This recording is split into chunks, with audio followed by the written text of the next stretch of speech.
പടച്ചവനെ റമളാൻ 10 കടന്നിരിക്കുകയാ. റമളാൻ 10 പ്രതിഫലം എന്തെന്നറിയോ? റമളാൻ 10 മഹത്വം എന്തെന്നറിയോ? റമളാൻ 10 ഫളീലത്ത് എന്നറിയോ? ഇത് ഖദീജ ബീവിയുടെ ആണ്ടിന്റെ ദിവസമാ. ആരാ ഖദീജ ബീവി? ആരാ ഖദീജ ബീവിയുടെ പേരെന്ന് പ്രിയമുള്ളവരെ പറയുമ്പോ റളിയല്ലാഹു അൻഹാ എന്ന് പറയുന്ന സഹോദരങ്ങളോട് പറയുകയാ, സഹോദരിമാരോട് പറയുകയാ, ഖദീജ ബീവി ആരാ? ഖദീജ ബീവി ആരാ?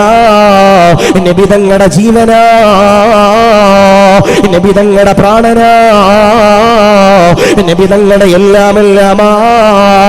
നബി തങ്ങൾ എന്നെ പ്രിയമുള്ളവരെ വല്ലാതെ സ്നേഹിച്ച ബീവി ഖദീജ റളിയല്ലാഹു അൻഹ എന്നെ പ്രിയമുള്ളവരെ പറയുമ്പോ നബി തങ്ങളുടെ കുടുംബ ജീവിതമുണ്ടല്ലോ, ഞാനും നിങ്ങളും അതാ സൂക്ഷിച്ചു കണ്ട് പകർത്താൻ കഴിയുന്നതാ.